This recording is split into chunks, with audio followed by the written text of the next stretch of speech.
Today's special Zuataneo episode of the BS Podcast is brought to you by SeatGeek, our presenting sponsor since 1977. Find the best tickets for sporting events, music, wrestling, opera, you name it.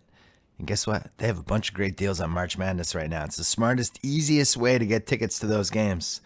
I've had SeatGeek on my phone for 2+ years. It is by far the easiest way I found to shop for the best tickets. Thanks to their revolutionary grading system, buy and sell tickets in just 2 taps on your phone. Everything fully guaranteed. Try it out. Download the SeatGeek app today or go right to SeatGeek.com. And we are also brought to you by the Ringer University podcast. That's where you can find teed-up hosts Mark Titus and Tate Frazier breaking down March Madness every day this week. Are you doing every day this week, Tate? Yeah, pretty much. All right, every day. Little micro pods. You'll get bracket tips, daily fantasy tips, gambling tips, scouting tips.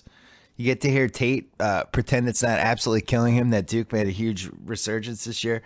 All that stuff and more, and they will be going at it. I think we're going to do some Facebook Live pregame on Thursday and Friday, possibly. I don't know. We're going to do a lot of experimentation with March Madness this week. But the best thing you can do is subscribe to Ringer U right now and let Titus and Tate be your buddies for the whole tournament. We're also sponsored, obviously, by theringer.com, which is the home of a lot of sports and pop culture and tech and all kinds of other stuff. Content, including my column that I have been trying to write every week. And I think I have an NBA mailbag coming much later this week. Check out my Russell Westbrook column from last week if you missed it, about whether he is the most successful ball hog we've ever had. And I mean that as a compliment. Since I wrote the column, he's been a little less ball hoggy. I don't know. They're an interesting team. We're going to talk about that with Zach Lowe coming up. And Zach and I, we did a lot of podcasts when I was at Grantland. And then we have not done a podcast, I went and checked, since May 2015. So it's been 22 months since the last time Zach and I have batted around basketball ideas, concepts, themes, the whole thing on a podcast. It's emotional. I'm welling up. But first, Pearl Jam.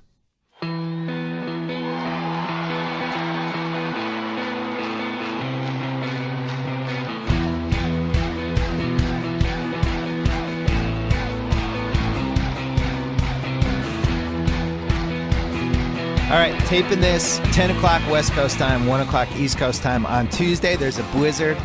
Zach Lowe put on boots and a parka and a ski mask and just trucked through New York City to try to get there in his studio for a podcast. It's been 22 months for us. That's how much it meant. Zach, how are you? I'm good. I did not wear a ski mask, and it was not that bad. The hail hurt my face a little bit. Technically, somebody pointed out on Twitter it was not hail because hail can only be formed during a thunderstorm, and this must have just been sleet or something. I haven't verified that on weather.com, but something hurt my face, but I made it in anyway. All right, I'm glad to hear that. We're going to talk about the Western Conference. This is going to be an all-Western Conference podcast. We're going deep dive all in. It's a fascinating time for this conference, and just for basketball. We have an amazing MVP race, which I don't really want to talk about in the way of, oh, here's who I think should win, because just quickly, I feel like we shouldn't do that for another 2-3 weeks. It's like this is an MVP work in progress. To say like, oh, this guy's MVP, that guy's that's crazy to me. What do you think? Yeah, I don't know what the rush is. I mean, I think at the same time, I'm leaning in a couple directions right now, but I'll wait and see how the seeds shake out. I'll wait and see how the last 15 games go. We'll see. I mean, Oklahoma City is 6 or 7, probably 6. Houston is probably locked in. I'm not sure what they can do to help Harden's case. Do you care if the Spurs are 1 or 2? Does that help Kawhi's? Because I don't know. And then LeBron's sitting there. It's going to be the hardest ballot we've had in a long, long time.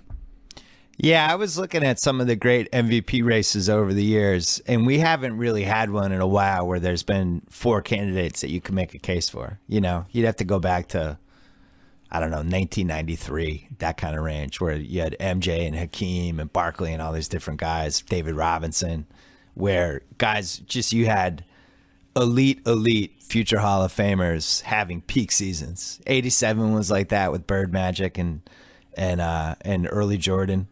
But to see these guys, I think all 4 of these guys are Hall of Famers. barring injury. And Durant, really, this would have been a 5-man race if Durant didn't get hurt, for me anyway. But it's since the last time we talked, I can't remember the talent being this deep and to have this many guys either early prime, peak prime, or tail end of their prime. It's a boom, right?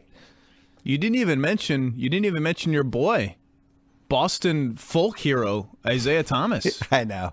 I can't take that. I'm the biggest homer there is, and even I don't think Isaiah's an MVP candidate. It's cute. I'm glad they chant it, but that candidacy does not make a whole lot of sense to me when you compare it to, Westbrook averaging a triple-double, James Harden. I don't even know how to describe the seasons he's having. Kawhi having one of the best two-way seasons I've ever seen in my life. And LeBron quietly with one of the best statistical seasons he's ever had. LeBron is going to average 9 assists a game as a forward, which I'm pretty sure has never happened before. Has there been a forward at 9 assists a game before? I can't imagine that's happened. Are you talking to me, or are you talking about your little stats crew you got over there? Because I can't answer that off the top of my head. I assume you have an army of people over there, a ringer army of people. He's at 8.9 assists. Yeah. By the way, the most fun thing about the MVP race, the most fun possible scenario, is if Westbrook goes into the last game averaging 9.9 assists, and how aggressively he would be passing from the opening tip of the game, and stink-eyeing anyone who missed a shot. So let's start with Golden State, because they hit a little blip, and people are both overreacting and underreacting to it. On the one hand, no Durant, and Durant did so many things for that team when he was out there, and it's weird to think like that team won 73 and 67 without Durant, and you would think that they would be able to weather the storm without Durant better. But on the other hand, in the 50-plus games that he was in there, he took on so many different roles for that team that it does make sense, considering their bench isn't great. They're probably worse from a depth standpoint. It makes sense to me that they've tailed off a little bit, but at the same time, there does seem to be a little Clay Curry fatigue since the All-Star. I don't know if it's small sample size not to overreact, or if something more sinister is happening. What are you seeing? Well, their schedule got brutal, right? I mean, they had like 7 out of 8 on the road, and they were bouncing between time zones. Suddenly no one complains about like regular NBA travel more than Warriors people. I don't know how that is. Yeah. It's like they just had to go play a game in China and then England, and then they came back on a road trip. That's how much noise I'm hearing about it. I just think, it is strange, right, that they feel helpless is too strong of a word, but the need for Durant is urgent, where this team has 3 All-NBA players. Like, I get, like, they're not as deep, and like going from Harrison Barnes to Durant was a huge upgrade, and going from Durant to McCaw and Matt Barnes is a huge downgrade. I get it, but there's still 3 of the top 15 players in the NBA are on this roster. Like, they should be okay. It shouldn't be. I don't care that your bench is like a bad center platoon and some other old dudes and young guys who are not ready. Like, I don't like, you should be all right with those 3. I agree. And yet on the other hand, I without Durant, they do feel very 2011 Heat-ish to me. There's just guys out, like they played the Celtics last week, and Zaza was out there in crunch time, and you look at that and you're like, wow, I don't know if Zaza should be on crunch time in the last 3 years for anybody who's over 40 wins. So you look at stuff like that, and you look at McCaw's in a really big spot. Clark and McAdoo, they have to lean on depending game to game. And it really does feel 2011 Heat-ish to me. And then on top of it, Curry just doesn't feel totally the same. And I don't want to overreact to that. But at the same time, like, I do wonder, this guy became a massively famous guy over the last, year and a half. And he seems a tiny bit worn down to me. And I don't know if it's mental or if it's just the rigors of what it's like to be an A-plus list celebrity, which he is, and all the demands that you might have off the court, things like that. But they don't seem to have that same kind of joy that they had, especially in the winning streak last year. Like when they won the first 25, there's that swagger joy thing just isn't there. And maybe it's because they're not winning as much, but that's the one thing I've noticed. It's not, the swagger is not quite there. So what are you seeing other than the schedule and all that other stuff? Well, they're just Curry and Clay have missed a whole lot of open shots. Although Clay had a good game recently, I think against Minnesota, he had 30. This is the thing with Curry. Like the moment that he makes 3 off the dribble threes in a row in the second quarter, whether it's tonight or Thursday or whoever, like, oh, he's back. He's back. It's all going to be fine again. Yeah, their depth is. I mean, this is the Heat comparison is a good one. Like this is the price of having 3 to 4 max players on your team. You just can't really, unless you nail the back of the draft a couple of times. And they traded 2 picks to get Iguodala or to get the cap space to get Iguodala. It's hard to have a lot of good players coming off the bench. I also think everyone is in a hurry to exaggerate how deep they were last year. This was not a deep team last year. It's not like they've downgraded, like they sacrificed this unbelievable bench to get Kevin Durant. Like Barbosa, Spates, all of these guys, they're like okay, like they're fine. But like anytime Curry was out of the game last year, it was like nail biter time for them. Like, can we survive this stretch with Curry? It's not like they had unbelievable depth. What they really had was like a perfectly nice starting small forward in Harrison Barnes, who they let go for a guy who's now hurt, and that's really the basic thing that's going on. I think they missed Bogut from all the typical reasons, like the screens, the intensity, the rim protecting, all that stuff. On the other hand, Bogut's career is, it was heading toward being over, and then he actually got hurt. But he looked a little bit broken down in Dallas, so maybe that was going to end naturally anyway. But what he gave them last year, that is the one thing I think they're missing this year, is they had different kinds of lineups for different styles and matchups, right? They could go small, they could do lineup of death, they could play bigger with Bogut.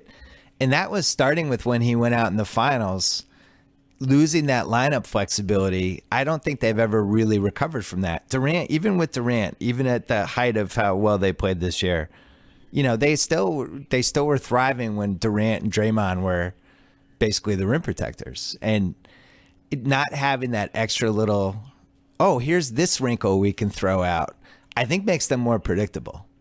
And that's what I've noticed. Oh, God. No, I was going to say, I do wonder if Kerr is going to use whatever version of the death lineup is available to him is going to happen more in the playoffs. Because actually, I've been a little surprised how reluctant he is to do it, and how he gets 48 minutes combined out of like 4 centers every single night. Or like maybe you'll see that lineup for 3 minutes or 4 minutes. Maybe some nights you don't see it at all. I wonder if that's just we're saving that up. But yeah, I mean, look, Bogut before the J.R. Smith injury in the finals is a good player. He's a good player. Yeah. You can't have enough good players. And when Zaza, some nights Zaza's good, some nights Zaza, they just let him try and finish around the rim or contest late, and he can't do it. And then it's like McAdoo is all right. David West throwing some nice passes lately. It's hard to squeeze out points with some of these lineups. Are you seeing deterioration from Iguodala? I just think it's the same thing we've seen last year. Like he'll bring more effort when it matters. But yeah, I mean it's inevitable that he's not going to be the same player, and he's not as explosive or consistently explosive a finisher anymore. Like he gets a little spooked in traffic sometimes, like against Oklahoma City, for instance. Yeah. Iggy's still a really important part of their team. There are going to be games where he's going to score 2 points. That's just what he is now. If you're playing them in the playoffs, you're just leaving him open, right? I don't think it's an Andre Robertson situation, but I think that's the guy that teams are just gonna be like, all right, beat us, please. Well, that's the thing. When they're fully healthy, like Draymond Green gets annoyed at this anytime these coaches have to talk like shoot around pregame, postgame about like that day's opponent. And like inevitably they're going to be asked like, oh, how do you guard the Warriors? Who do you leave open? What happens? And they bring up Draymond Green. Like, yeah, I mean, if it's pick our poison time, we're going to let Draymond shoot. And he's shooting 32% from deep. He's a career 33.5% shooter. He's a below average 3-point shooter. When they have everyone on the floor, you should probably leave Draymond Green open. And coaches say that, and Draymond Green acts as if they've said, well, Draymond Green stinks. Like he's the worst player in the NBA. He's like outraged every week. He's outraged about it. Like, no, you're shooting 32%, and Steph Curry and Kevin Durant and Klay Thompson are on your team. They should probably let you shoot.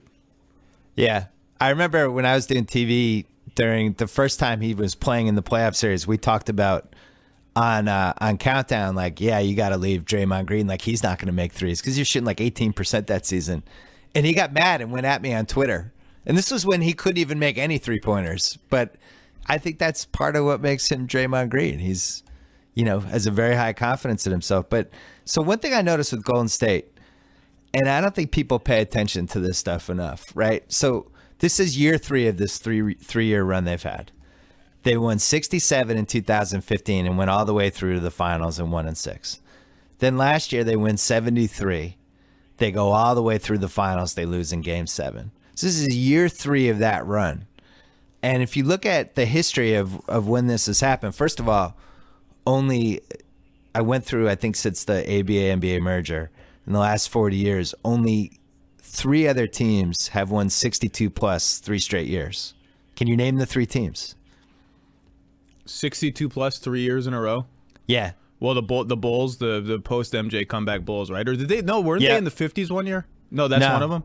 72, 69, 62 in year 3. Okay. So that was one. Boy, oh boy.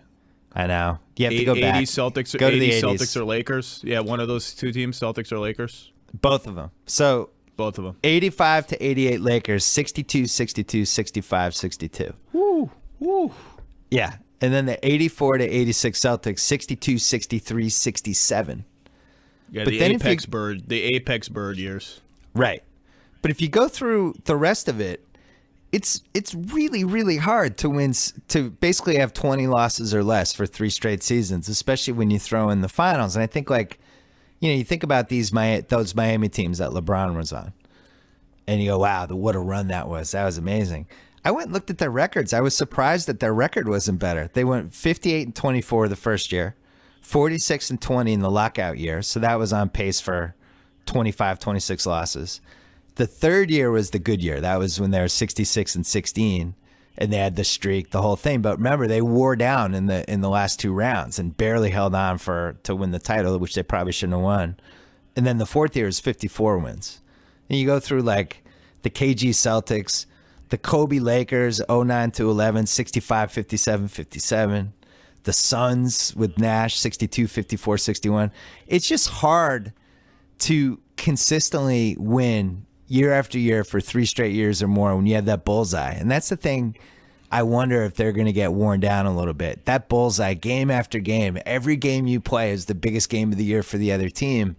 And maybe that's what we're starting to see with Curry and Clay. It's if you're playing in a playoff game for 3 straight years, at some point that's going to have an effect on you. Now, I don't know how much of this is Durant, but what do you think of that theory, though? Well, I don't know how anyone could be surprised anymore or overlook it after the Heat, right? I mean, the Heat by year 4 were openly talking about how freaking tired they were, and by the end of that, the Spurs just ran them off the floor, and they just, we had nothing left at that point. Like that's a real thing. That's a lot of games, and that's why they're gonna do things like they did on Saturday, where they rested all the important players on the team. And they've been strangely, one of the things I think that is kind of charming about the Warriors is that even in these like 67, 73 win years, they get into the playoffs and the game gets a little harder for them. And they've had moments where like you can see it get in their head a little bit. It was in their head against the Thunder. It was in their head 2 years ago when the Grizzlies were up 2-1 against them, and they were like Curry and Clay were pump faking like nobody was even there, and they were pump faking in Game 3 of that series in Memphis. It's actually I don't mean this this is not condescending. It actually does make them more charming to me. Like there is some like mental vulnerability that's totally normal on that team that you wouldn't necessarily think you'd see on a 73 and 67 win team that makes them more likable to me. Like no matter how good they are this year with Durant, they're going to have a moment in the playoffs where it's 1-1 or 2-1 or 2-2, and it's going to be difficult for them, and it's going to be fun to see sort of how they look, because they're like a loose and easy kind of team. That's one of the reasons why they like Draymond and they tolerate what Draymond is, because they're like, we need someone on this team who gets pissed off and like just is like has some rage in them. Like that's just not how the team is. I think it's kind of interesting. I'm with you, and I also think just what they're doing. We've never seen a team that relies this much on shots that are taken from 24 to 30 feet, and it's just not as easy as, these other, where LeBron every once in a while could be like, all right, I'm going to do a LeBron thing. I'm just getting us a basket. It's never been as easy for this Golden State team. Even when you look at all the offensive efficiency stats and per 100, all that stuff, I get it. But you just think of those last 5 minutes against Cleveland in Game 7, when the defense went to this whole other level. And it was really hard for them to get a great shot. And I think that's the difference with Durant.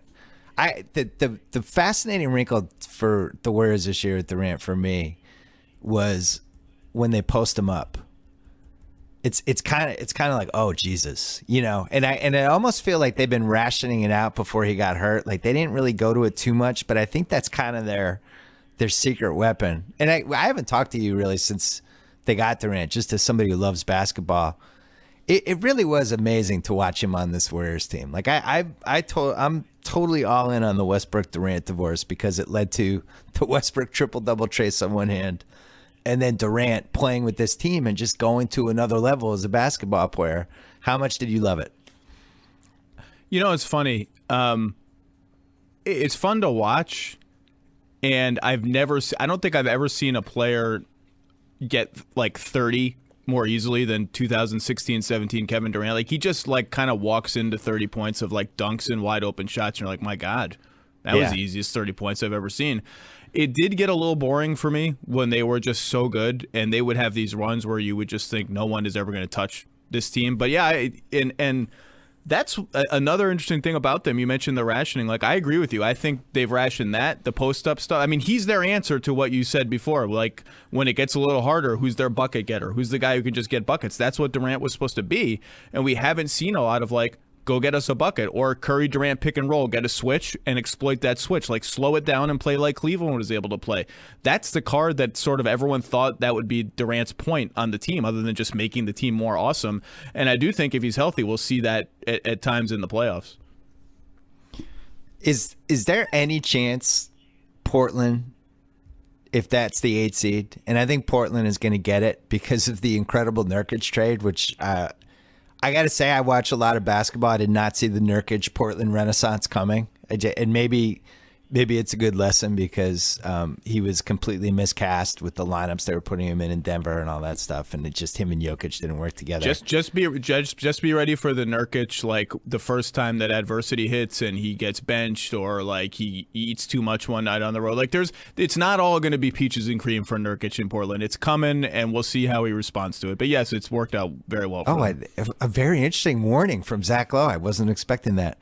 There's no chance if Durant's at 72% in round one and he's not 100% yet, and Lillard, who has been on fire since the All-Star break, and I think probably read one too many tweets or pieces in a column about how CJ McCollum was actually the best player on that team. I don't know. That team could just try to outscore Golden State and at least make them work a little bit in round one. Could you see them in any sort of round one, maybe it goes to 7 games type of danger if Durant's not 100% healthy? No. Can I just say no? Okay. No. Okay. No. That's fine. That's fine. Sorry. I'm trying to find a way to get interested in round one. Because Jazz Clippers, that's how you get interested in round one. Jazz Clippers. Let's take a quick break to talk about Legacy Box. It's a simple and affordable way to get your recorded moments digitally preserved on DVD or a thumb drive. If you're like most Americans, there's a box in your closet of videotapes, film reels, photos, whatever. It's a box that you have not taken out in forever. It's a box that you have not grabbed the contents of and watched in a very long time. And guess what? Everything in that box is deteriorating. I actually have a closet filled with videotapes from high school and college because I always had a camcorder.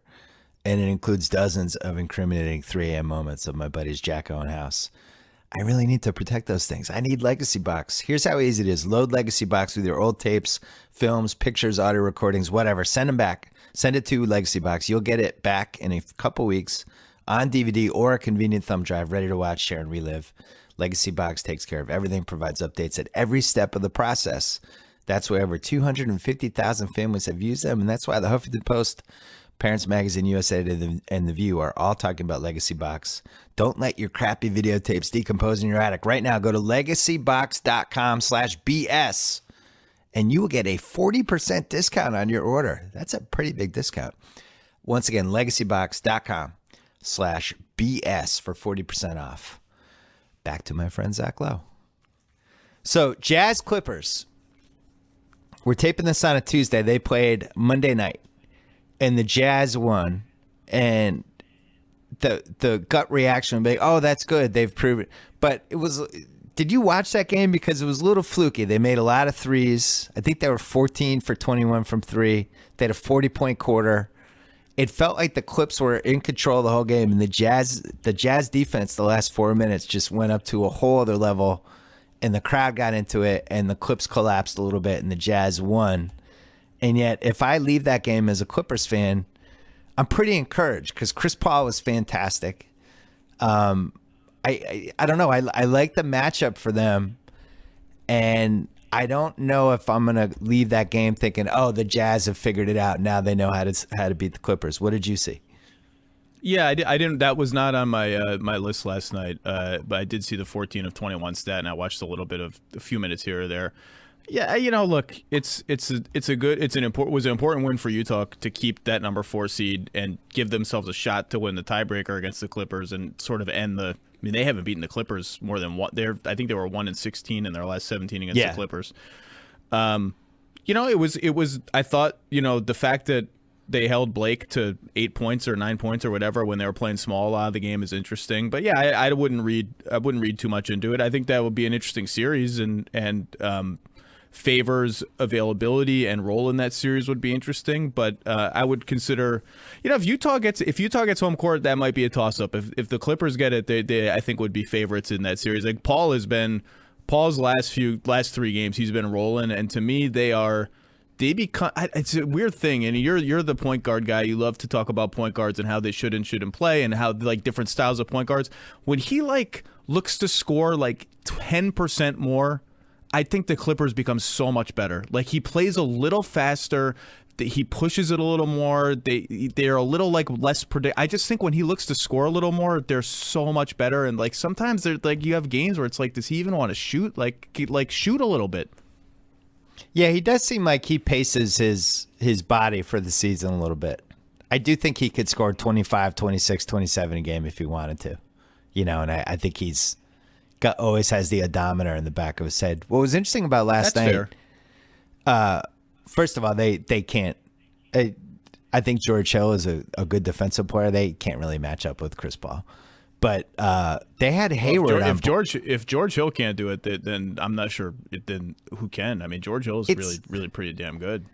Yeah, well, and Chris Paul is Chris Paul. So if he's feeling it and he's 100% healthy, he's going to get to where he wants to go. What was interesting to me is they put Hayward on Griffin a couple times, and I don't know, big buff, more muscular than ever. Gordon Hayward could kind of handle him, and it made me think I wonder if that's their destiny because they're playing Joe Johnson at crunch time with Hayward and the 2 guards and Gobert.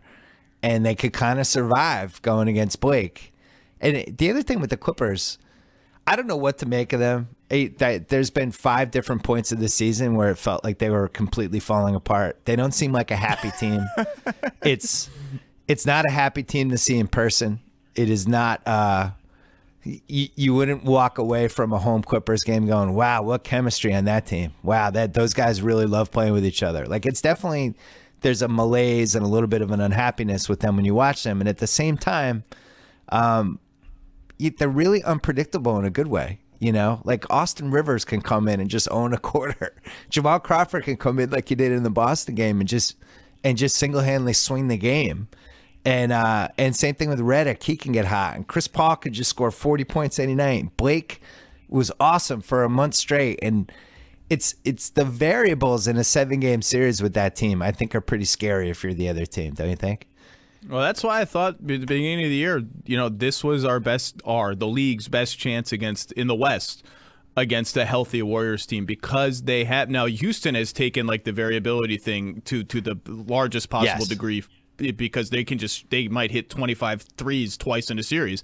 But the Clippers at least they have an explosiveness to them, and if they get out on the break and start rampaging a little bit, they can hang with if you hang 120, they can hang 125. They have those nights and they have that explosiveness that I'm not sure the Spurs have enough of that in them. I'm not sure the Spurs have another gear. The Spurs normal gear is plenty good enough. I don't know if they have another gear, but the Clippers.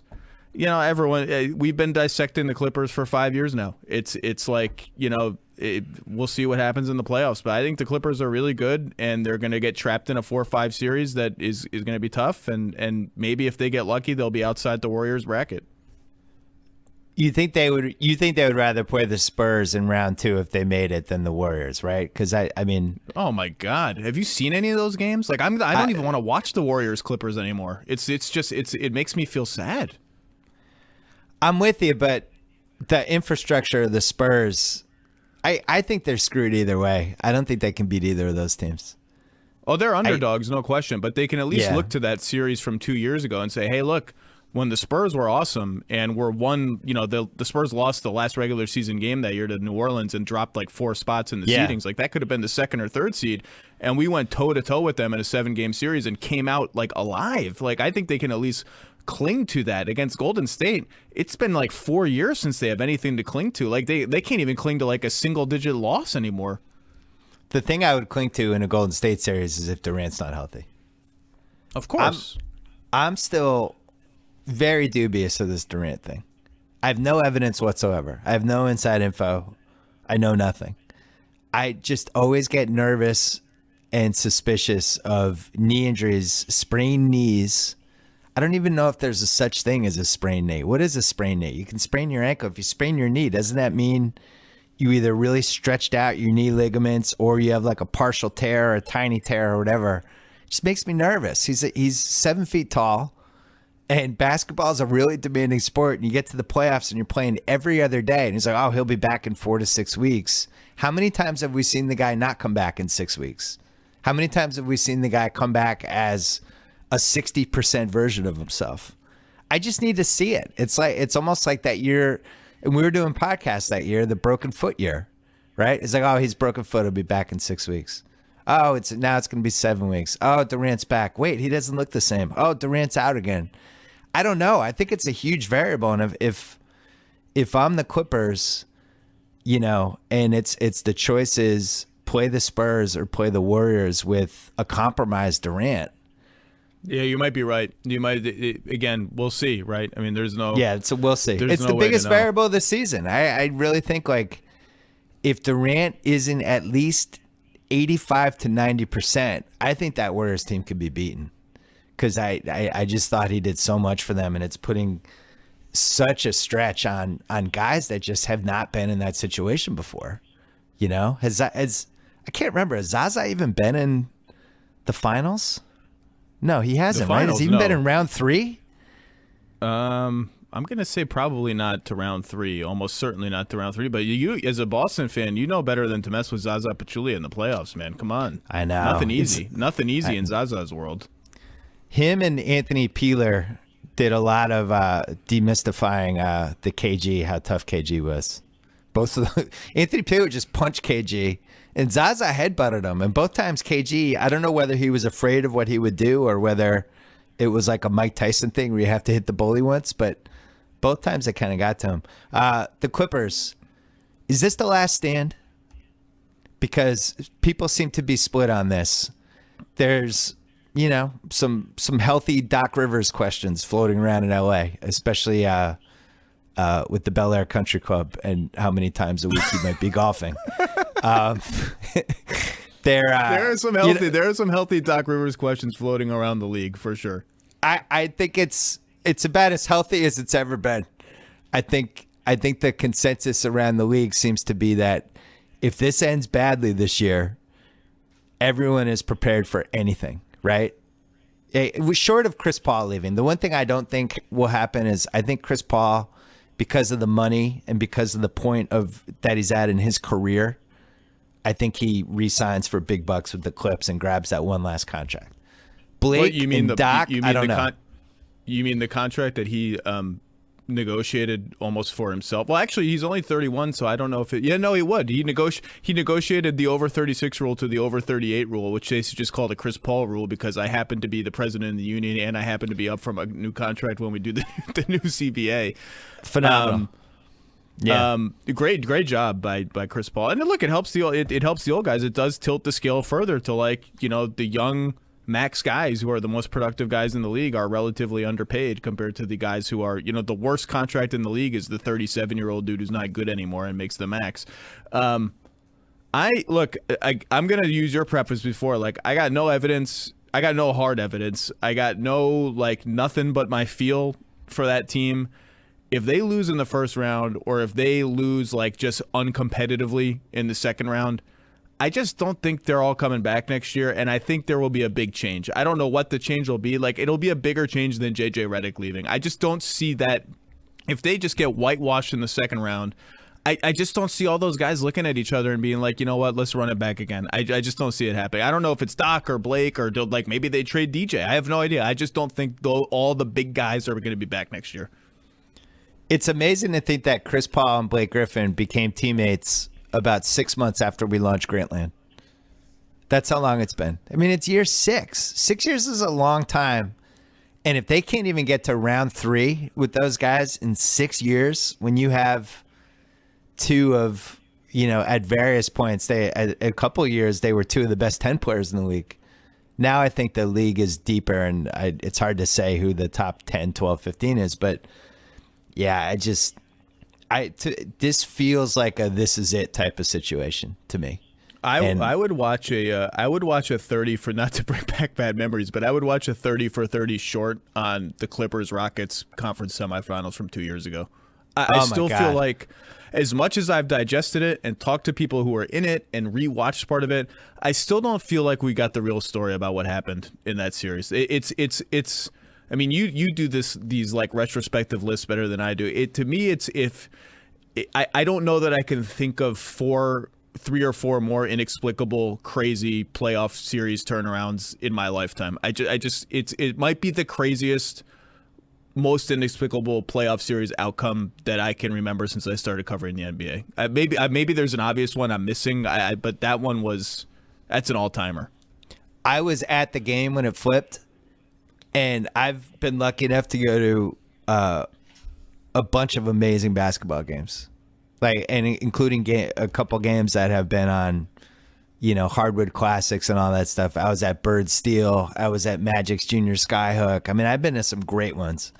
I've never seen a game flip like that in my life. I don't even know what you would compare it to. It's almost like I went to Red Sox Yankees 2004 when that game flipped, but that game really flipped on, a walk, Dave Roberts steals second, an infield or a hit through the infield, and Roberts scores, and it made sense.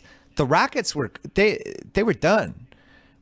I was there with the guy I shared Clippers tickets with, my friend Mike Tolan, and we were watching the Rockets bench, and Harden like literally quit. Like he was done. He was on the bench. He wasn't even standing up for the timeouts. He wasn't cheering on the team. Like, hey, Mikhail benched him, and when you think about that too, and now Harden is, I think, going to probably win the MVP unless something bad happens.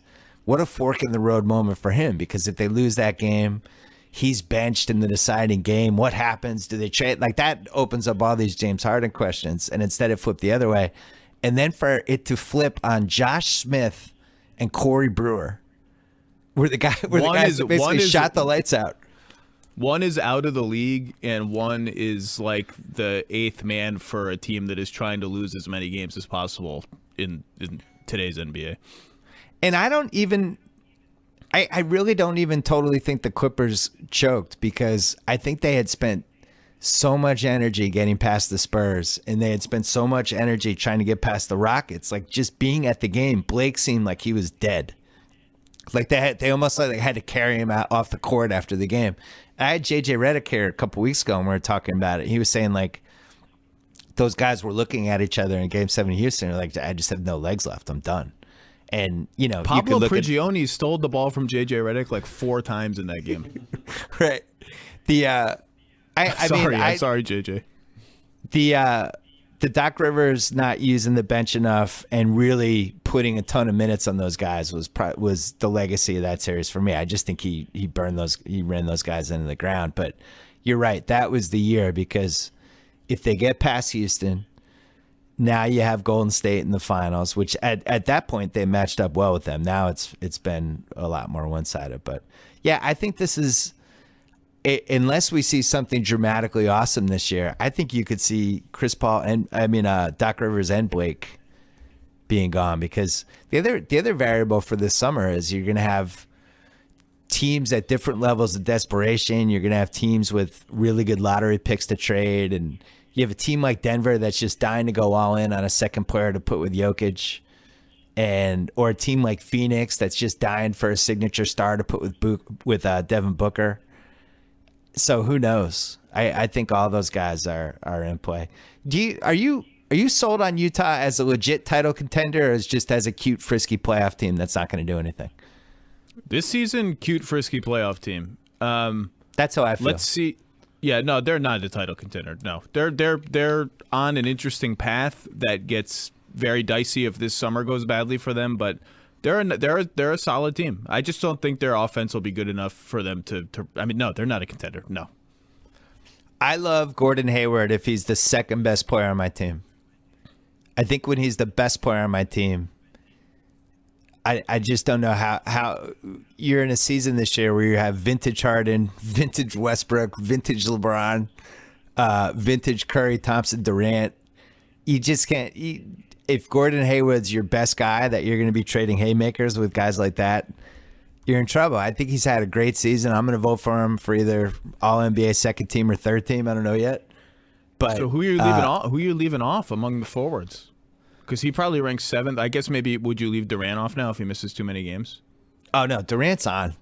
Durant made the cutoff for me for 59. I sketched it out. For me, Paul George isn't on the. He's not one of the six forwards.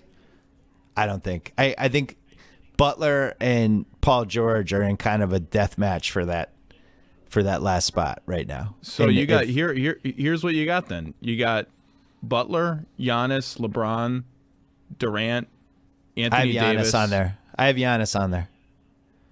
Butler, Giannis, LeBron, Durant, Anthony Davis, and Kawhi get you to six forwards right away. So Hayward's out if all six of those guys are on it. But I'm going to vote. I'm voting Davis for my first team All-NBA center. Okay, I was going to say unless you monkey with the positions. Is it a full monkey though? I mean, he plays a lot of five for them, right? Now with Boogie maybe less, but I don't mind monkeying. To me, it's like Davis has to be on the first team. I'm just getting. Oh, and Draymond. What about Draymond? That's the 7. I knew we were missing somebody. That's 7 right there. So even if you move Davis, you got Butler, Giannis, LeBron, Durant, Kawhi, and Draymond. Good luck, my friend. Yeah, that's pretty rough. Do you have Gobert in there? I haven't thought about all NBA yet. I suspect center is actually sneakily, like Gasol, Cousins, Gobert. There are Cousins. some real get Cousins out of there. Just stop it. Take him out. Wow, yeah, I like that. That was exciting. Yeah. No, get him out. How about this? DJ? Win 40 games once before we start talking about you with all NBA. I don't care because you already blocked me on Twitter. I'll say whatever I want. I have Gobert. And I think DeAndre is one of the most underrated guys in the league now. I think it's actually became fashionable to overrate him, and now he's underrated. But I think Gobert is a better basketball player.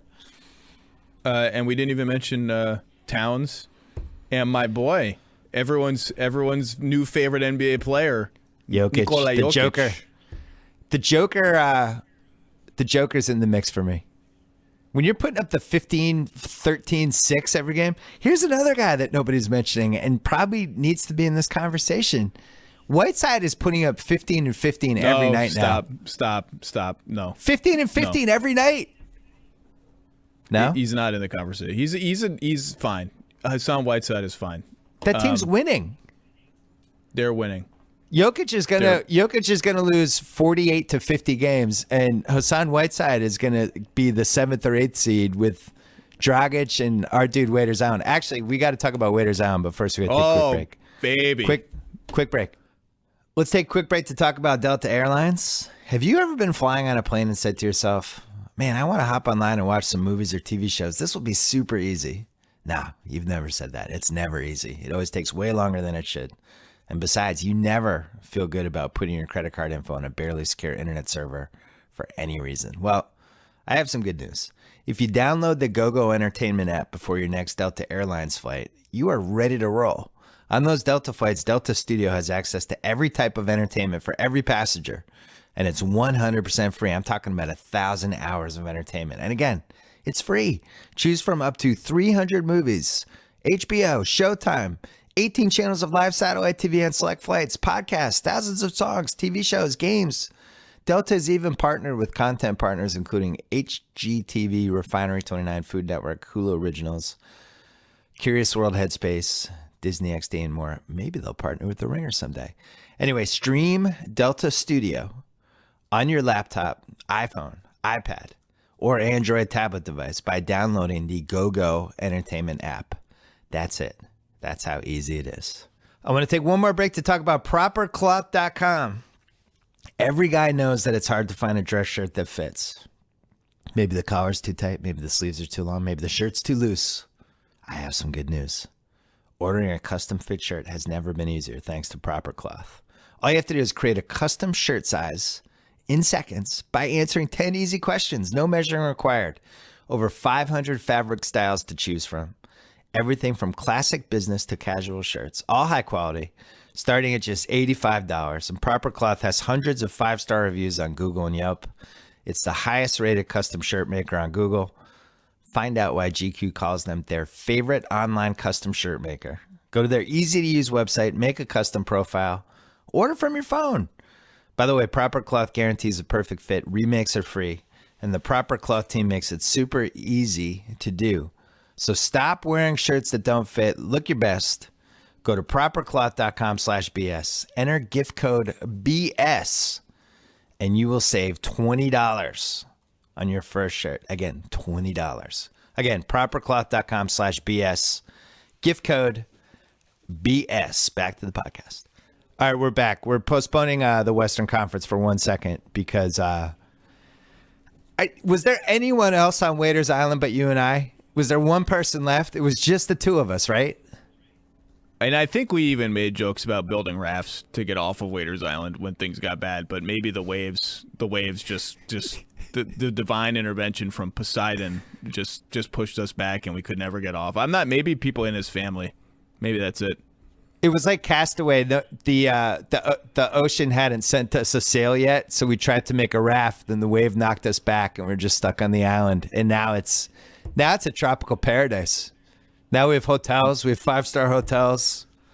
We have golf course. We got everything. It's not a Trump golf course, though. I'll tell you that much. I can't tell you how many NBA, like real people who work for teams, have sent me the joke about like, are you going to sell high on your Waiters Island property? Never. I'm never selling. It's too fun.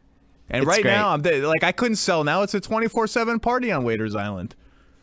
Well, you think about it. He was really in the worst basketball situation for him, and we used to make fun of it because he's on this OKC team where they have two of the best offensive players of the last 25 years in the same team.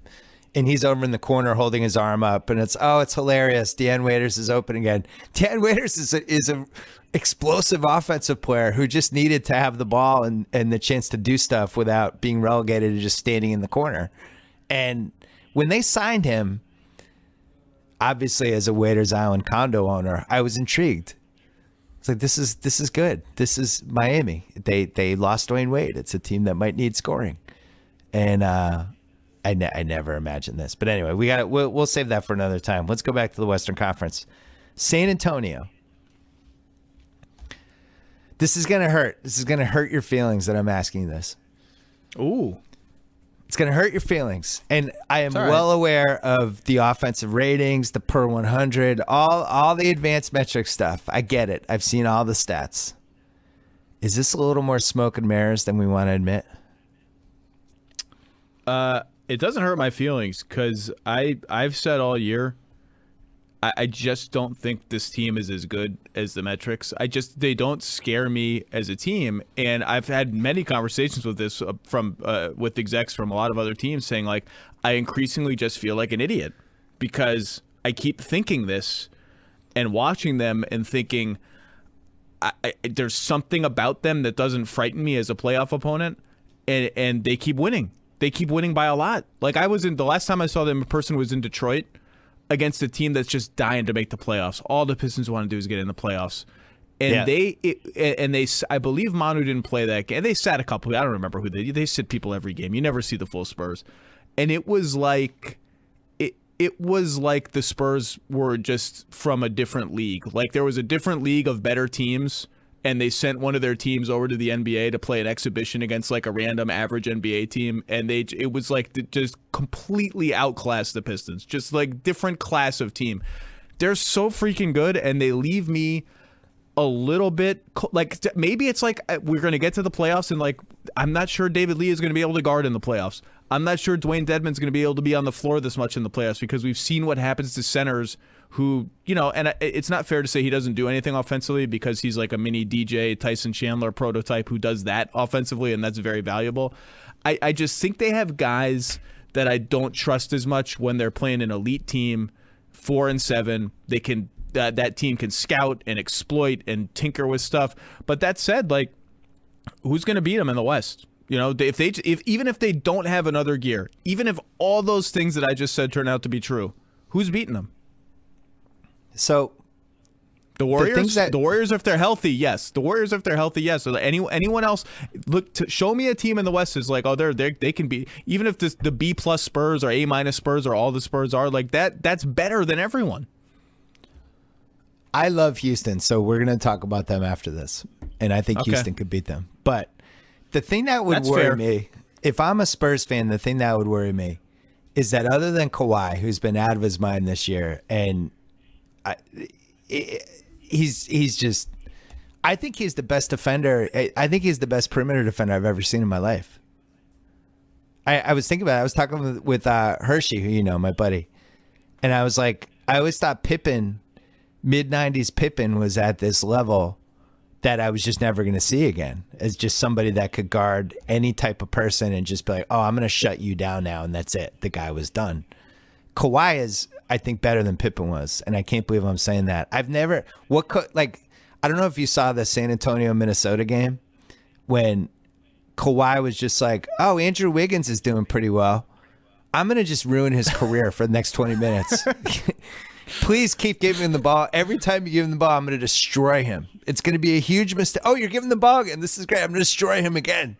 It was unbelievable. Andrew Wiggins is a really good offensive player. He's scoring like 22 to 25 a night, and Kawhi just demolished him. So I'm just starting there. Like, he's playing out of his mind, so it makes sense they're a contender. But then you go through the rest of the guys. Who is better in 2017 than they were 3 years ago? Just go down the line, like LaMarcus Aldridge, assuming he comes back. Well, and I was going to say his health is the big thing hovering over this that we forgot to mention already. I mean, it's like the Durant thing. If he's playing, if he's not playing, this is a different conversation. Right, but was just a much better basketball player 3 years ago. He's a better scorer, he's a better rebounder, the whole thing. Their point guards are not nearly as good as they were 3 years ago. I think Patty Mills is probably the same, but Parker has deteriorated, to say the least. Manu is at the tail end. Pau Gasol, David Lee. You just go on down the line, it's like, who's peaking? And then on top of it, who's their five? Let's say it's game 7, there's 5 minutes left. Who are the 5 that's out there, right? Just tell me who you think their 5 would be. They're down 2, coming out of a timeout. They're in Golden State. What 5 guys are out there for them? Well, the interesting thing about them is, that obviously for years they've preferred to play 2 bigs at all times. So if that's the case, it's probably, for me, it's probably going to be, depending on what they need from point guards, Patty Mills, Danny Green, Kawhi Leonard, and LaMarcus, and I still think when push comes to shove, they're probably going to play Powell over Dedmon and over David Lee. But the card that just in the regular season, it appears like in random games, just like randomly, maybe the other team goes small and they do it. The Kawhi at 4 thing, it's just like there's no rhyme or reason to when Pop, breaks in case of emergency, that kind of lineup. I've always been intrigued by it. I'm generally intrigued by small ball anyway, and they're, like I said, there doesn't seem to be any pattern to when and where and how, and it's not a big part of what they do. But in the right matchup, Mills, Green, Ginobili, Mills, Green, Simmons, Kawhi, whatever you want to get to it with, LaMarcus at the 5 is a lineup that we haven't seen much, but that could work. I think that's the lineup that I would expect to see. I think Manu's out there. I think it's Mills, Manu, Green, Kawhi at the 4, and LaMarcus. and that's when your season's on the line. I think you play those 5, and Kawhi. You play Kawhi at center. I don't think it really matters. Just play Kawhi, shut down that guy, and that guy's not going to score again. But yeah, I mean, one of the reasons I really like Houston, and I don't want to overreact to the Cleveland game because they played well. They needed the win. It's Sunday night. It's always easy to overreact to a national game, things like that. But man, if they're going to get Nene going, and you have Nene and Beverly out there who are 2 world-class agitator, the kind of guys you want in the playoffs. They're a little nasty edge to them. But they played crunch time against Cleveland. They had Eric Gordon on the bench. They had Lou Williams on the bench. Like, those guys would be playing crunch time for, I would say, most of the good teams. They're just deep. They got, they have options, they have flexibility, and they have a guy who's just having a magnificent season. And then they have the variables that we talked about earlier where they're taking 43s a game and they're making 15. That's the team that scares me. That's the team, if I'm Golden State, I don't want to play Houston because I can't control the variables. Does that make sense? And to go back to the Spurs thing, when we say, like, there are these cliches, like, we don't know if they have another gear, blah, blah, blah. I think when people talk about the Spurs that way, we have this image of, like, they got into the playoffs and they faced the Thunder. Now, they've faced the Thunder 3 times in the playoffs, lost twice. And they were very clearly sort of overwhelmed by the Thunder's athleticism. Like, all of a sudden, they looked a little old, and all the polish and execution and ball movement and stuff sort of, like, fell away when presented with very large, fast, young people who could jump high. And that was real. That was a real thing. The Spurs will talk to you about that. Like, yeah, that was really hard for us to deal with. We're just kind of not built that way. And if you take away some of our execution, then yeah, and you turn it into a one-on-one game at the end of the shot clock, we're not going to win that way against a team that's so athletic like that. I'm not sure what that team is in this year's Western Conference now that the Thunder are gone. Like, Houston is a different kind of explosive and a different kind of fast, and I think the Spurs can keep up with that. I don't think that overwhelms them. So I think, just to clarify for Spurs, that's I think what people think about in their minds when they say the Spurs maybe don't have another gear, or the game changes in the playoffs, blah, blah, blah. Like, I don't know that kind of kryptonite exists anymore in the West. And the Spurs have always been the team, to borrow a wrestling term, that puts the new up-and-coming contender over. And and it's been going back to, like, the Dallas Phoenix era where, to get over the hump, the Spurs are kind of the first obstacle to win the WWE title. And I wonder if this year that's the Rockets. Like, all right, Rockets, are you legit? Get past Popovich. Go do it. The guy's been there for 20 years. Everybody's been trying to beat him, and he's going to give you a great series. Can you beat this team? And if they beat that team, that's when it gets interesting. But, man, I can't believe how good Harden is. And he went from being probably my least favorite superstar other than Dwight Howard to watch game to game. I was so bored of just spread the floor and he goes one-on-one and tries to get fouled. It was just excruciating. And now it's, like, delightful. I really enjoy it. I had no idea that he was this good of a passer. Like, I really think he's on the LeBron level as a passer / creator. The shots that he's finding guys and the sneaky little backdoor passes and behind all the stuff, like, he's a brilliant basketball player. And I can't believe I never in my wildest dreams imagined he would be half as good as he's been, when you go back to, like, the Harden trade. They made the Harden trade. It's like, oh, man, that guy might be the next Manu Ginobili. That's a mistake. And it's like, he's way better than Manu Ginobili. I love Manu, but I just never imagined he would get to these heights. Did you? I don't think anyone saw this, but I mean, I'm not as surprised by most people about his passing. I mean, he's always been a great passer, and he just has the ball more now, and he has more shooting around him. And I think he's recalibrated his game a little bit to be a little bit more pass first, or pass more quickly when he gets around the screen, and less dicking around with the ball. But yeah, I mean, he's always been a brilliant passer. I think what separates him from a Ginobili, or what maybe has not, it's not surprising, but it just keeps lasting, is his strength and his durability. Like, he never misses games. He's just relentless in terms of, like, he'll take it to the rim 10 times in a row. It doesn't matter if you foul him every single time, foul him hard. Like, he's still going to come. And, like, that's, like, that physical power and endurance is really, really it's like a mortal version of LeBron. I mean, he's very similar in that sense. Like he just keeps coming. Westbrook is like that too. Westbrook had that one knee injury that time, and then they sent him back to the factory, and they replaced some of his parts and sent him back out into the real world again, and he's been fine ever since. But yeah, when you always have you have these different stats that compare guys from eras, and it can be PR, it could be win shares, all this different stuff. The durability is the part that they've never really figured out how to factor in. When you have somebody like Harden who just game after game is going to get to the free throw line 10 to 12 times, and he's going to play 38 minutes, and he's going to do everything, and then he's going to come back and do it again the next night, and 4 games in 5 nights, and 16 times in 30 days. LeBron, the same thing. LeBron's durability, you could make a case as the single most incredible achievement in the history of the league. I really believe that. Like, the guy has never ever missed an extended stretch in his entire career. It's impossible. Like, even Kareem broke his hand once punching Kent Benson. Like, LeBron just every year plays 9 months a year, and maybe he took 2 weeks off that first year with Cleveland when he went to Miami. But other than that, I don't ever remember him disappearing. And it's just year 14, still cranking him out. Guys playing 38 minutes a game this year. It's unlike anything we've ever seen. Superhuman. And I'm with you. I think Harden to me is at least as reliable from a durability standpoint. What is the Dwight Howard factor though with this? Is it just your team is just going to automatically be better as soon as you get rid of Dwight Howard? I mean, they've been pretty open about that.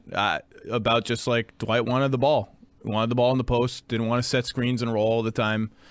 That annoyed James Harden. They were annoyed with each other. Neither of them is really great at being like a direct confrontational person. So it just sort of like lingered like a fart in the locker room all year long. And then the fart left. And all of a sudden, all the centers were like, I don't really care if you pass me the ball other than alley-oops. That's fine with me. And the weird thing is, like, Dwight doesn't really post up in Atlanta either. Like, once in a while when he's on with the second unit, they'll dump it to him and he'll miss a jump hook. And you're like, it's not like he went to Atlanta and all of a sudden it's like 2011 Dwight again, getting 6 or 7 post touches a game. It's weird, but maybe it was just sort of a lingering tension, which is one of those locker room things that's very hard to quantify or really get unless you start talking to people about it. That's my specialty, as you know, being the body language doctor. Dude, now you're in my part of the office. This is what really bothers me about Dwight is that the same thing's going to happen with his career near the tail end. That has with Vince Carter. And don't think I haven't noticed that you're on the Vince Carter, driving the historical Vince Carter bandwagon. Vince Carter. I wrote a whole column about his Hall of Fame candidates for a website called grantland.com. I remember. Vince Carter, the revisionist history that will happen with him, and it's already happening. I'm already watching it. I just know I happen to be alive during the Vince Carter prime, and I happen to watch him quit on the Toronto Raptors, and I happen to watch him at no point in his career other than once was he one of the top 10 players in the league during a time when it really was not exactly a talent boom, to say the least. And then goes to Orlando as the missing piece in the 2010 Magic, did nothing. I don't know. I think we're going to look back at Dwight this way too. I think you can absolutely make the case, and it's been made, and I think I've even made it, that he's the best center since Shaq. But other than 2009, it was really impossible to do really anything meaningful if he was your best player because of all the reasons we just talked about. He never totally understood, oh, here's what I have to do to help my team win. He just had this blockheaded mentality of, I need the ball in the low post. I need to shoot a jump hook off the top of the backboard. I haven't shot a terrible jump hook in 3 minutes. Like, he just never got it. He never understood it. And he's been one of the most frustrating players I've ever watched.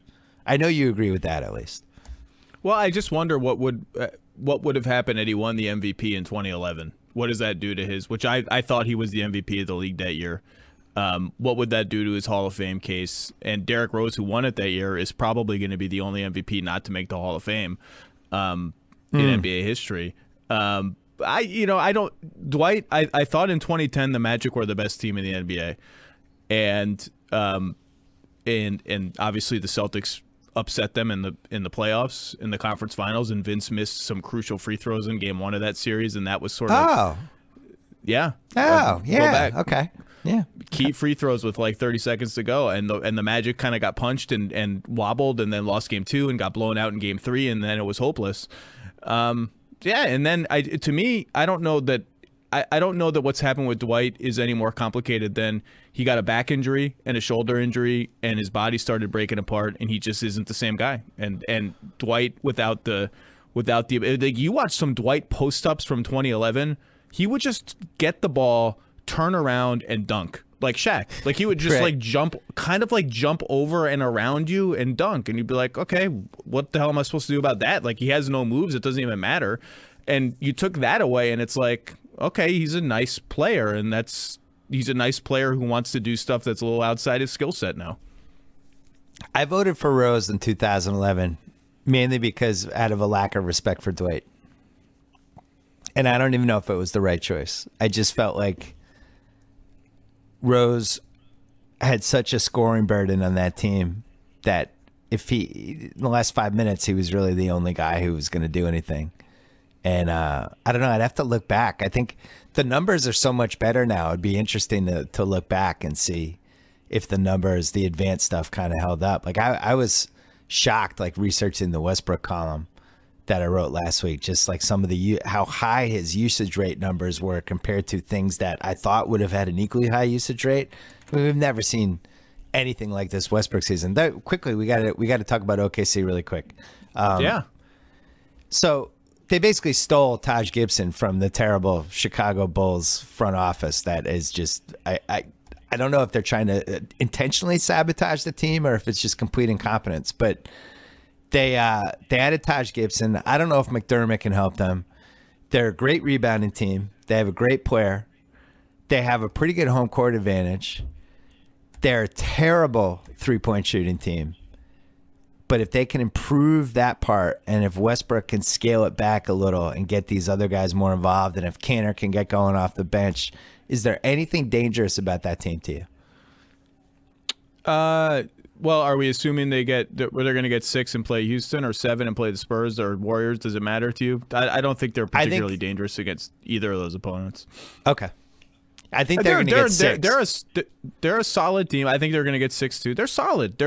They just don't have enough shooting, and I'm not sure Billy Donovan has enough. Is going to play McDermott and Abrines enough to move the needle in their shooting. But I will say this. I don't want to hear anymore about how like it's Russell Westbrook and a bunch of D-League dudes. Like the way people talk. I saw even last night on the TNT game. Maybe it wasn't. I don't know. Somewhere on one of the games last night, they had the poll up on the screen, and it was like, and the question was like, is Russell Westbrook the MVP? No, it was on ESPN today. Actually, I walked by it in the office. It's like, do you agree with so and so who said Russell Westbrook's the MVP because he has no one around him? I was like, wait a second. Yeah. Like Victor Oladipo is no one. Steven Adams, everyone was talking about what a great player Steven Adams was in the playoffs last year. He's no one now. I get that they're not like offensive players, and it's hard to build an offense around these guys. But like it's not like Russell Westbrook and the Rio Grande Valley Vipers are like the 6th seed in the Western Conference. Like I would be pissed off if I kept hearing how I'm nobody. I suck. I'm Victor Oladipo as the number 2 pick in the draft. I suck. That Oladipo, Adams, we left the playoffs last year thinking he was going to be like a special young center. I think Canner is one of the single best guys coming off the bench as a post-up guy that anybody has. I like potentially the Gibson. Sabonis has moments. I agree with you. And that was one of the reasons I wrote the piece last week is like I think – the fact that they haven't figured out a way to involve those guys a little bit more, like Oladipo to me, I'm amazed he's putting up the stats that he's even put up because he never has the ball. And when he does have the ball, it's like the play that Westbrook, like Donovan clearly told Westbrook, don't shoot this play, let Oladipo have a play. So the defense always, it's like, oh, here's the Oladipo play. This is going to be, we know he's going to have to shoot. But I think he's had a good season. I think he's a really good player.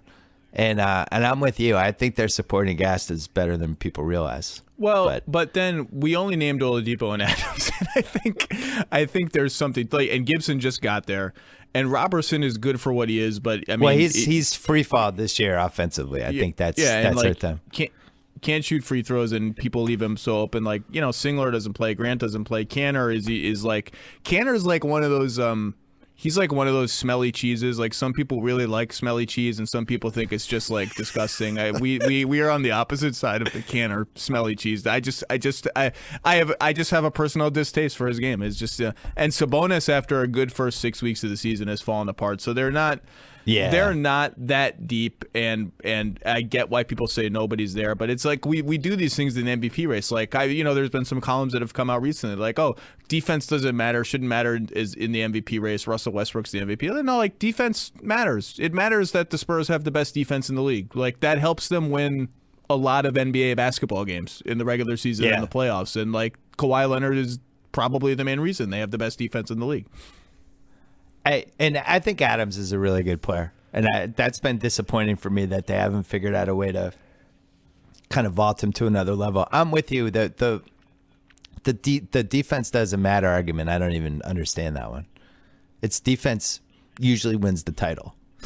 I just don't like when I get told. I don't like when I get told that the MVP is this person, and if you think it might be another person, you're just a moron. Okay, cool. Like, that's cool. Whatever. Especially this year where we have 4 really good candidates. I mean, I always had that running joke in NBA columns about how the MVP trophy should weigh different. It should have different weights depending on how good the season was and how good the race was. So you have like the 2011 season. That was like a 5-pound trophy. You know, this is like a 40-pound trophy this year. This is like one of those. It's almost like the Stanley Cup. It's gigantic. It's weighted. Like, if you're the MVP in 2017 and you beat like Russell Westbrook's triple-double and Kawhi having one of the most ridiculous two-way seasons in the history of the league and LeBron doing all the stuff he's doing, if you're Harden, you beat those 3 guys to win this MVP, that's a 40-pound trophy. That's pretty good. Houston. I don't think the Thunder are dangerous, though. Sorry, I don't think they're dangerous. Oh, you're preaching the choir. I'm just trying to drum up any interest in round 1. Really, it looks like we're only going to have Utah and the Clippers. Although Westbrook going into John Wick mode against the whoever the 3 seed is going to be, that'll be fun at least, because I know he's like trying to share the ball a little bit more now and all that stuff, but when we get to the playoffs, he's going to be like a lot of John Wick references coming from the Ringer lately. I know. John Wick is not Jack Reacher, right? Those are different people. Oh my God, Zach! This just tells me that John Wick is Keanu Reeves. John Wick is Keanu Reeves, and he's another guy who beats a lot of people up. Can you see? Why John is everyone Wick? talking about John Wick? Why? Can you rent John Wick? Just take an hour and a half out of your time over the next basketball, like during a day when there's like a 3-game night, something like that. Just watch John Wick and then go see John Wick 2, and then you'll understand.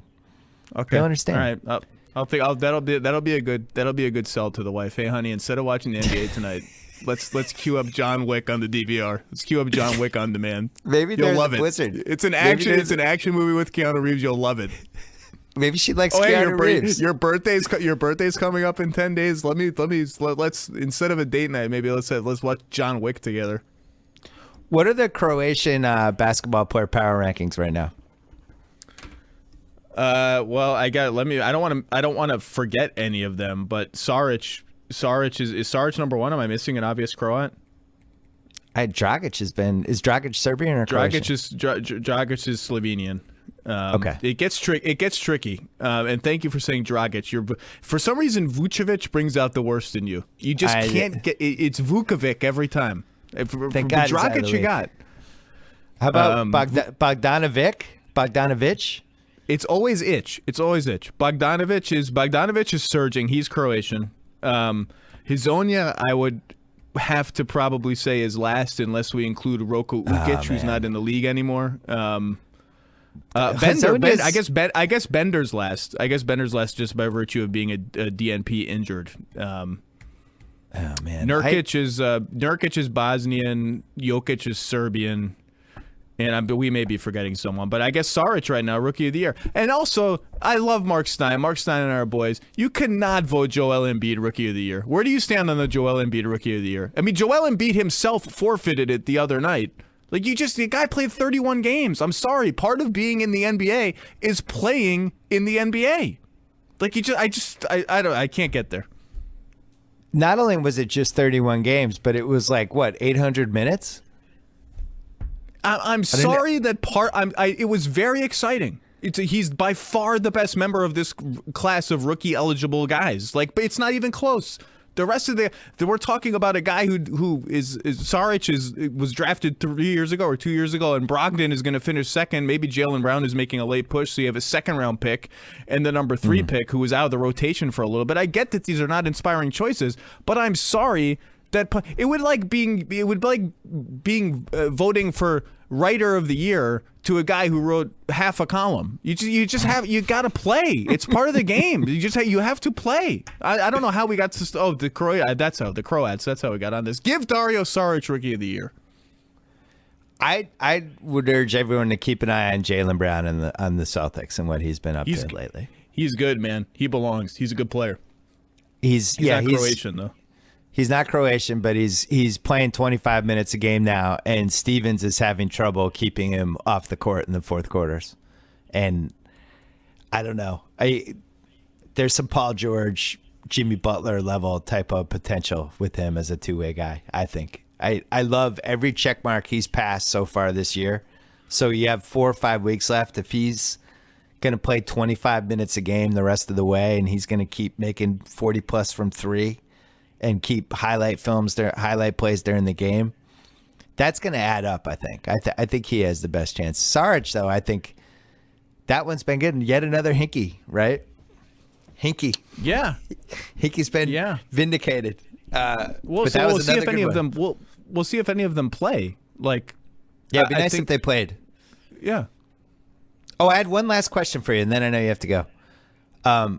Is Boogie Cousins on New Orleans next year?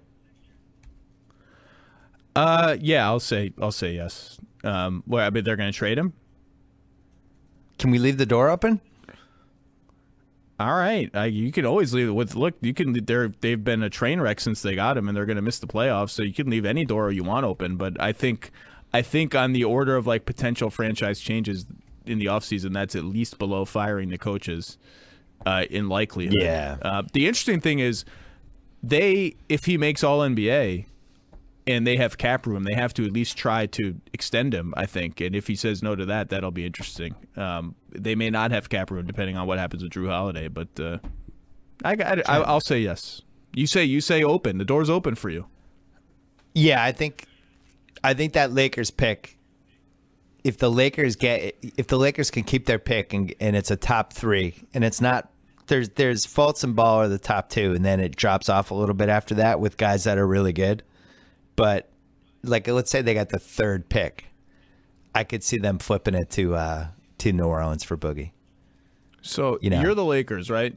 The Pelicans just got DeMarcus Cousins for Buddy Hield, and let's say it ends up being the 8th pick in the draft or something like that.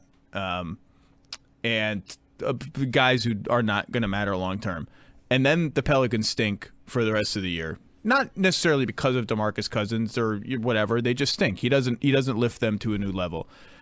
You look at that and say his trade value is increased to being the 3rd pick and maybe one of my young players. Like, I just don't. I get that the Lakers looked at him, and it appears, according to Ramona Shelburne, to have been part of why the communication, part of why those guys, Mitch and Jim, were out so suddenly then. But I just don't think you can look at that and say let's offer something better. I don't know. Maybe I'm wrong. Maybe it's the Lakers will do it anyway to get a star in there. But that's just me. You could argue number 8, Buddy Hield, and one of the top picks of the 2nd round might be better than the 3rd pick in this draft. I don't know. It really depends on how it washes out. The New Orleans Sacramento part of this whole, and Philly and all the chicanery that could happen with those picks. If Sacramento gets in the top 3 and Philly gets 7, Philly could just swap picks with them, which I don't think people fully realize. Sacramento could win the lottery and have to flip the pick to Philly because of that ridiculous Stauskas trade. And then you have the Lakers. You know, when that card, the Lakers are going to have the second worst record. So right around pick 5, when the envelopes are being unfolded, if that Lakers envelope is 5 or 4, that's gone. That goes to Philly too. So there's a scenario where Sacramento could win the lottery, Philly could get like 3rd, and then the Lakers envelope could be 4th or 5th. They could have 3 of the top 5 picks. Oh no, they could. No, they'd have to swap. No, they swap. swap. I'm sorry. They swap. They Yeah, could have. They don't get both. Yeah, I screwed that up. But they could have, depending on how it all shakes out. I mean, they could have pick 1. They have a better chance at pick 1 than normal. But then they could have 4 or 5. I mean, they have 2 of the top 5 picks in the best draft of the decade. The basketball gods have a big day in May whenever the lottery is, because we're going to see what the basketball gods think about some stuff. Like, I think the basketball gods have to consider punishing Sacramento for making one of the all-time worst NBA trades and not understanding the rules. And we'll see what the basketball gods think of the Lakers firing their lottery representative, PR guy John Black, who did so well in previous lotteries for them. You know, he protected this pick twice already. He's clutch with those ping pong balls. He makes a really good fist under the table when things go well for the Lakers. Like, I don't know who they're gonna send, man. I'm talking about the back room, the secret room. Like, he gets the job done in there. Yeah, and by contrast, the Celtics have just never found that guy. Maybe they should hire John Black, or maybe hire him as a consultant for the ping pong thing. I like that. That'd be ballsy. Steal him from the Lakers. Would be? I can't wait for the lottery. I think it's the best lottery since the Durant Odom one. Why don't you come? Come to New York. Come to the lottery.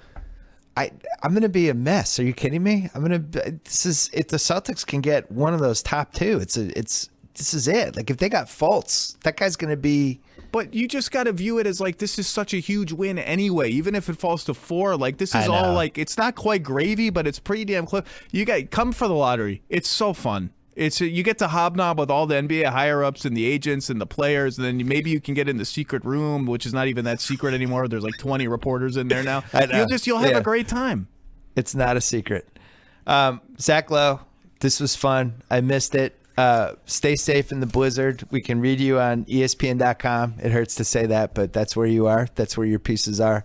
And your podcast, The Low Post, still chugging along. Any good guests this week on The Low Post? I had Kevin Arnovitz yesterday. Oh, what's he up to? We'll see. We talked about the playoff races and we hit a bunch of teams yesterday, but we'll see. We'll see what the rest of the week on The Low Post brings. All right. Yeah. Subscribe to The Low Post if you're not already. This was fun. I miss you. Talk to you soon. Thanks, buddy. All right. Thanks so much to Zach Lowe. Thanks to SeatGeek, our presenting sponsor. Don't forget to go to SeatGeek.com or download the free SeatGeek app. Thanks to Proper Cloth. Stop wearing shirts that don't fit. Start wearing custom shirts that fit perfectly because you created them by answering just 10 easy questions. Bring Proper Cloth into your life. Proper Cloth guarantees a perfect fit. Remakes are free. The Proper Cloth team makes it super easy to do. Go to propercloth.com/BS. Enter gift code BS, and you can save $20 on your first shirt. Again, propercloth.com/BS. Gift code BS. And thanks again to Delta. Download the GoGo Entertainment app before your next Delta Airlines flight. You are ready to roll. On those Delta flights, Delta Studio has access to every type of entertainment for every passenger, and it's 100% free. I'm talking about 1,000 hours of entertainment, and again, free. Stream Delta Studio on your laptop, iPhone, iPad, or Android tablet device by downloading the GoGo Entertainment app. And that's it. Thanks to the Ringer University podcast. Don't forget to listen to Titus and Tate all week on the Teed Up podcast as they walk you through every single step of March Madness. Don't forget about theringer.com. Don't forget about Pearl Jam's 25th anniversary.